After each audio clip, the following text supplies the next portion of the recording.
My sister's boyfriend spent Thanksgiving insulting our family, claiming we were culturally inferior because we weren't Italian like him. So, I made his own bloodline shame him. My sister's boyfriend Lorenzo came to Thanksgiving dinner and spent the entire meal explaining why our food was inferior to Italian cuisine. He picked up the turkey and said in Italy they'd never serve such dry meat because Italians understood moisture and flavor. He looked at our mashed potatoes and laughed, saying his nonna would cry if she saw us eating processed potatoes instead of handmade gnocchi. He actually took my grandmother's pumpkin pie, which she'd won county fair ribbons for, and said Americans didn't understand dessert because we hadn't grown up with proper Italian dolce. He kept saying we couldn't help being culturally inferior because we weren't blessed to be born Italian. My sister Amy sat there glowing like he was reciting poetry instead of insulting her entire family. Lorenzo refused to eat anything except bread, and even then he complained it wasn't real bread because real bread only came from Italian bakeries using ancient techniques passed down through generations. He told us about his family's villa in Tuscany that had been in their family for centuries, and how we'd never understand the connection to land and tradition that Italians had. He said his bloodline could be traced to Roman senators and that Mediterranean genetics were scientifically superior for intelligence and creativity. My dad asked him what he did for work, and Lorenzo said he was between opportunities because American companies didn't appreciate the Italian approach to business, which was about relationships and style, not vulgar profit-seeking. Amy jumped in to say Lorenzo was too sophisticated for regular jobs and was waiting for the right position that honored his heritage. Lorenzo spent the rest of dinner teaching us Italian words incorrectly, saying we were pronouncing them wrong even though my cousin Maria spoke fluent Italian from her semester in Rome. When Maria corrected him, he said she'd learned tourist Italian, not the pure dialect his family spoke. He claimed his family owned vineyards and made wine that was served to the Pope, but Americans wouldn't understand because we drank beer like barbarians. He said his mother was personal friends with Armani, and his uncle invented a type of pasta that was served in Michelin star restaurants. Every story got more elaborate and every comparison made us sound more pathetic for not being Italian. The next week, Lorenzo invited us to his apartment for what he called an authentic Italian feast to show us what real food tasted like. Amy begged us to come and support Lorenzo's cooking. We arrived to find Lorenzo had made spaghetti with jar sauce that he'd doctored with dried herbs. He served it on paper plates and called it rustic Italian style. He'd bought grocery store breadsticks and said they were grissini from his family's bakery. The salad was iceberg lettuce with bottled dressing he called his nonna's secret recipe. We all pretended it was amazing while Lorenzo lectured us about how we were finally experiencing true Italian culture. That's when I decided to do some research. Lorenzo's last name wasn't even Italian. It was actually Anderson, and he'd changed it on social media. His parents lived in Ohio and ran a hardware store. The villa in Tuscany was a vacation rental they'd stayed at once for 3 days. His nonna was very much alive and living in Cleveland, not making pasta in some Italian mountain village. I found her on social media, and she seemed lovely, posting recipes for Midwest casseroles and pictures from her church potluck. I reached out to her saying I was Amy's sister and would love to learn more about Lorenzo's family traditions. She was thrilled and immediately started talking about how Lorenzo had always been creative with stories since childhood. She said he'd been obsessed with The Sopranos in high school and started pretending to be Italian, even though they were Scottish and German. She was worried about his lying but thought it was harmless. I invited her to Sunday dinner without telling Lorenzo. When she walked in, Lorenzo went white. She hugged him and said in her thick Ohio accent how nice it was to meet Amy's family. Amy asked if this was the nonna from Italy, and Lorenzo's grandmother laughed, saying she'd never been to Italy in her life, but she'd love to go someday. She brought her famous green bean casserole and started telling stories about Lorenzo growing up in suburban Columbus, how he played Little League and was in the chess club. She showed pictures of teenage Lorenzo at Comic-Con dressed as Mario, saying he'd always loved Italian characters, his own cooking show, and make up stories about traveling to France to learn from master chefs, even though he'd never left Ohio. Amy sat completely still at the table, her hands gripping the edge so hard her knuckles went white. The rest of us tried to look anywhere else, at our plates or the ceiling or out the window, but it was impossible not to watch this whole thing fall apart. Lorenzo kept interrupting his grandmother, trying to explain that she was talking about when he was a child, and didn't understand the nuances of regional Italian dialects. He said his family spoke a rare Tuscan variation that most Italians wouldn't even recognize, which was why it seemed different from what she remembered. His voice got higher and faster with each excuse, and sweat started showing on his forehead, even though the dining room wasn't warm. His grandmother just smiled and kept swiping through her phone, completely missing how desperate he was getting. She found his high school graduation photo and turned the screen toward us. There was Lorenzo in a blue cap and gown, standing on a normal suburban lawn with a basketball hoop visible in the driveway behind him. The house was plain beige siding with black shutters, the kind you see in every middle-class neighborhood across America. She zoomed in on Lorenzo's face and said how handsome he looked that day, how proud they all were. She talked about how he was accepted to State University, and his parents drove him up to move into the dorms, helping him carry boxes up 3 flights of stairs in the August heat. She laughed about how his dad had to make 4 trips because Lorenzo insisted on bringing his entire collection of cooking magazines. Amy's face had gone from confused to pale, and I could see her doing the math in her head, comparing every story Lorenzo had told her against what his grandmother was casually revealing. Lorenzo stood up so fast his chair scraped loud against the floor. He said his grandmother was confused, that she was mixing him up with a cousin who looked similar. His voice cracked on the word cousin and his hands were shaking. His grandmother looked up at him with genuine surprise and said she only had one grandson, just him, and she'd never forget a single detail about his life. She pulled up another photo without even pausing. This one showing Lorenzo's parents standing in front of a store with a huge banner reading, Anderson Family Hardware, established, 1987, stretched across the entrance.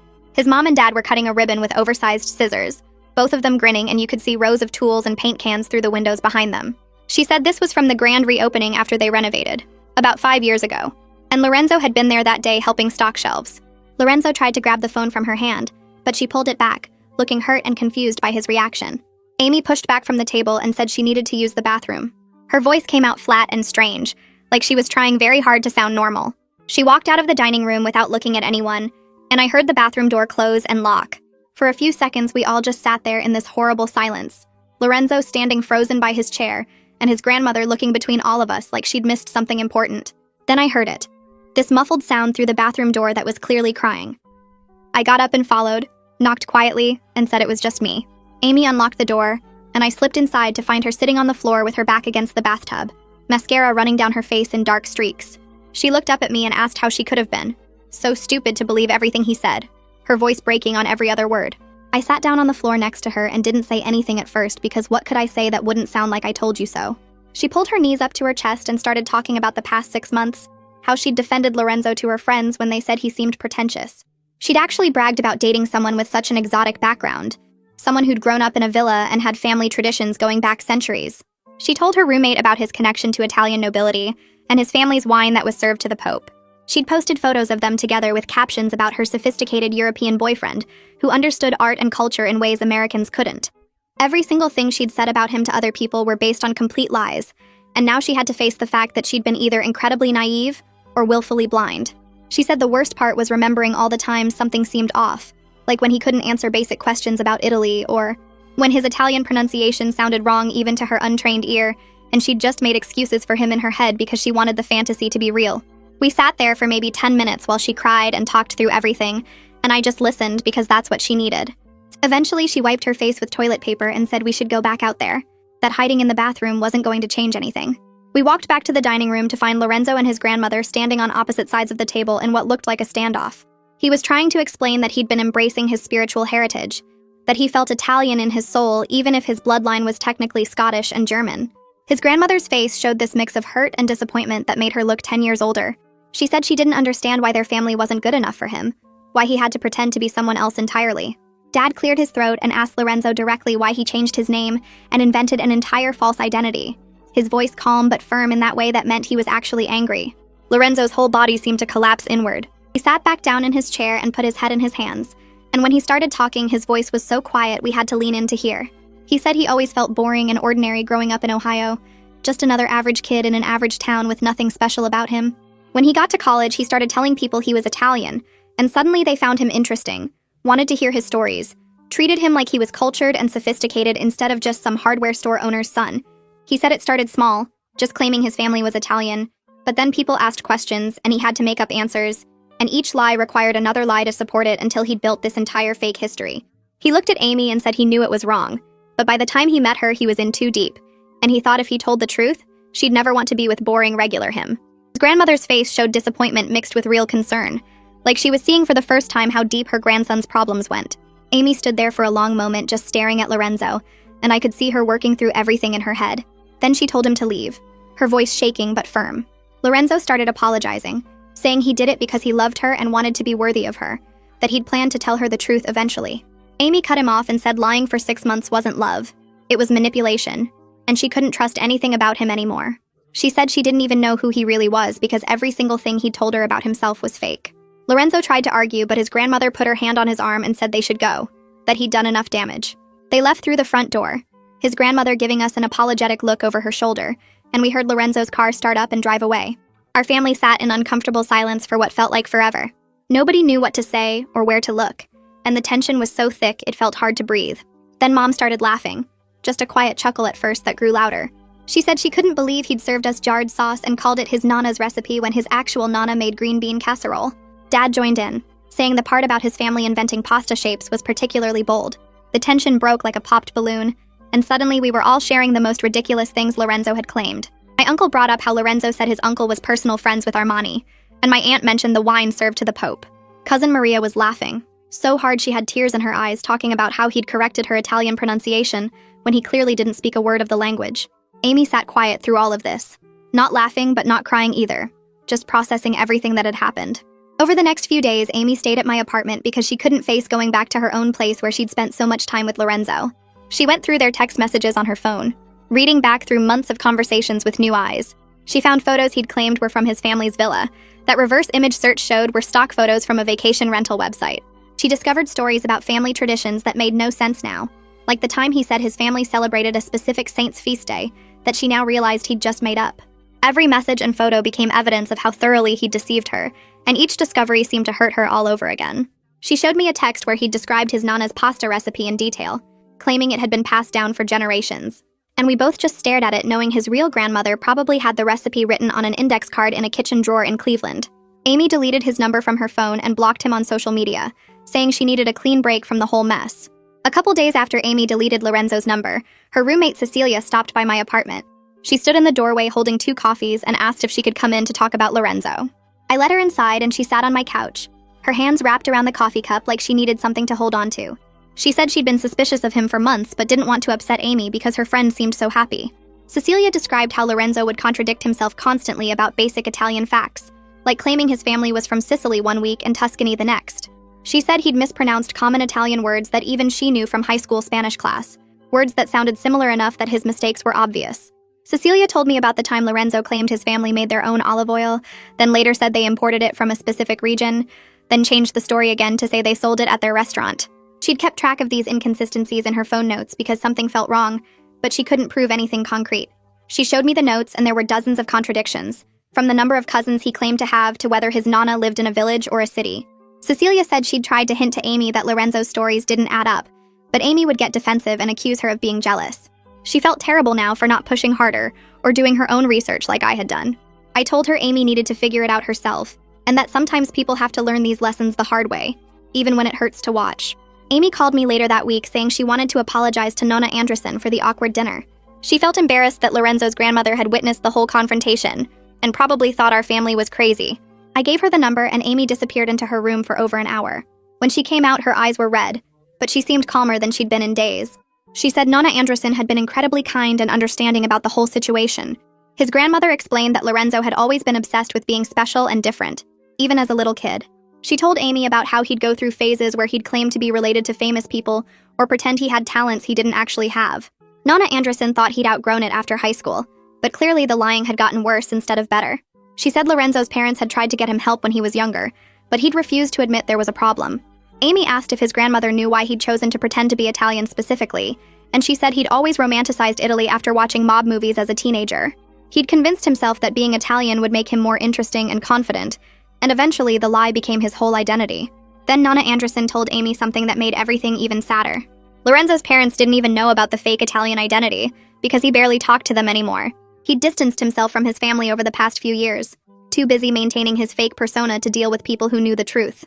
His parents thought he was just busy with work and his social life, not realizing their son had created an entirely different person. Nona Anderson said Lorenzo's mom and dad were worried about him, but didn't know how to reach him when he kept them at arm's length. She asked Amy if she'd be willing to talk to them because they were concerned about their son's mental health and his disconnect from reality. Amy agreed immediately, saying she wanted to understand what had happened and maybe help if she could. Nona Anderson gave her their phone number and said they'd be grateful to hear from someone who'd seen what Lorenzo had become. I watched Amy go through all of this and felt weird about my own role in exposing Lorenzo. Part of me felt vindicated because I'd been right about him being a fraud and saved my sister from wasting more time on a liar. But another part felt guilty seeing how much pain Amy was in, crying at night and questioning every moment of their relationship. I kept wondering if there had been a gentler way to reveal the truth, or if the dramatic confrontation at dinner had been too harsh. Ruben, a family friend who'd helped me dig up information about Lorenzo's real background, stopped by to check on Amy. He found me sitting on the back porch staring at nothing and asked if I was okay. I told him I felt like I'd done the right thing, but in the worst possible way. Ruben sat down next to me and said Amy needed to know the truth, even if the method was harsh. He pointed out that staying in a relationship built on lies would have hurt her worse eventually, maybe after she'd invested years instead of months. He said sometimes the kindest thing you can do for someone is show them an ugly truth before they get in too deep. I asked him if he thought I'd been cruel, and he shook his head, saying I'd been protective. He reminded me that Lorenzo had insulted our entire family at Thanksgiving, and continued lying to Amy's face every single day. And that wasn't my fault. Amy met with Lorenzo's parents at a coffee shop downtown the following week. She came back to my apartment afterward and told me they were genuinely kind people who seemed as confused by their son's behavior as we were. They'd apologized repeatedly for Lorenzo's treatment of our family and the lies he'd told Amy. His dad explained they'd tried to get Lorenzo into therapy for years because of his lying habit, but he was an adult and they couldn't force him to get help. His mom said they'd noticed him pulling away from the family and creating these elaborate stories, but they didn't realize how far it had gone until Nona Anderson called them after our dinner. They showed Amy pictures of Lorenzo as a kid, a normal suburban boy playing in the yard and going to the school events. Nothing like the sophisticated Italian he pretended to be. His parents said they'd tried to talk to him about his lying multiple times, but he'd get angry and defensive, insisting he wasn't lying but embracing his heritage. They'd eventually stopped confronting him because it only pushed him further away. Amy told them she appreciated their honesty, and that she hoped Lorenzo would get the help he needed. His mom hugged her and said she was sorry Amy had gotten caught up in their son's problems. 2 weeks after the dinner confrontation, Amy got a long email from Lorenzo. She showed it to me, and I read through his apology and admission that he needed professional help. He wrote that creating the Italian persona had made him feel confident and interesting for the first time in his life. He said he'd always felt boring and ordinary, and pretending to be from this exotic background gave him an identity that made people pay attention to him. He admitted he knew it was wrong, but he'd gotten so deep into the lie that he didn't know how to stop without losing everything he'd built. Lorenzo said his parents had found him a therapist, and he'd started going to sessions twice a week. He wrote that he understood if Amy never wanted to speak to him again, but he wanted her to know he was genuinely sorry for the pain he'd caused. He said the lies had started small in college and snowballed until he couldn't tell what was real anymore. He thanked her for the time they'd spent together, even though it was based on deception, and said he'd always remember her kindness. Amy spent a whole day thinking about how to respond to Lorenzo's email. She wrote and deleted several drafts before finally settling on something short and clear. She told him she appreciated the apology and was glad he was getting professional help, but she needed space and they couldn't be together. She wrote that she hoped therapy would help him figure out why he felt the need to create a fake identity, and that he'd find peace with who he really was. Amy said she needed to move forward without him in her life, and that she hoped he'd respect that boundary. She told me later that it felt good to set that boundary clearly, instead of leaving things open or giving him false hope. She said writing the email helped her close that chapter and start thinking about what came next. She admitted she still felt stupid for believing everything Lorenzo told her, but she was trying to be gentle with herself about it. At our next family dinner a few weeks later, Amy surprised everyone by bringing Nona Anderson as a guest. His grandmother had become an unexpected friend to Amy during their phone conversations, and they'd bonded over the whole strange situation. Nona Anderson brought her famous green bean casserole again, and this time everyone actually enjoyed it without the tension of exposing Lorenzo's lies. She shared real family recipes and stories about growing up in Cleveland, talking about her parents who'd immigrated from Scotland and the neighborhood where she'd raised her kids. She told us about meeting her husband at a church social, and how they'd built the hardware store from nothing. The stories were simple and honest, nothing dramatic or exotic, but they felt genuine in a way Lorenzo's fake Italian tales never had. Amy sat next to her laughing at stories about young Lorenzo getting into normal kid trouble, and the real connection between them seemed better than any of Lorenzo's manufactured drama. Nona Anderson said she was grateful Amy had reached out because it helped her understand what her grandson had become. She told us she was hopeful the therapy would help him find his way back to himself. My cousin Maria, who Lorenzo had dismissed for speaking tourist Italian, pulled Amy aside after dinner. They sat on the front steps talking for a long time while the rest of us cleaned up inside. Maria told Amy she'd been so angry watching Lorenzo insult her language skills when he clearly knew nothing about Italian. She said she'd wanted to call him out at Thanksgiving but didn't want to cause a scene or embarrass Amy. Maria admitted she'd looked up some of the phrases Lorenzo used, and they were either completely wrong or didn't exist at all in any Italian dialect. Amy apologized for not standing up for Maria when Lorenzo was being disrespectful, saying she'd been so caught up in defending him that she'd ignored how rude he was being to her own family. Maria hugged her and said she understood, that sometimes when you're in a relationship you can't see things clearly. They talked about the signs Amy had missed, and the red flags she'd ignored because she wanted so badly to believe Lorenzo was this amazing person. Maria said the experience taught them both something about trusting their instincts when something feels off. A few months passed and Amy started dating again, though she approached it completely differently than before. I noticed she asked way more questions now and paid attention to small inconsistencies in what people told her. She'd fact-check stories casually, not in an obsessive way, but just staying aware of whether things added up. Amy told me the Lorenzo experience had taught her that if someone seemed too good to be true, or constantly needed to prove how special they were, it was worth investigating before getting emotionally invested. She said she'd learned to value authenticity over excitement, and that someone's real story was more interesting than any fake persona they could create. She went on dates with normal guys who had regular jobs and honest backgrounds, and she seemed happier even though the relationships were less dramatic.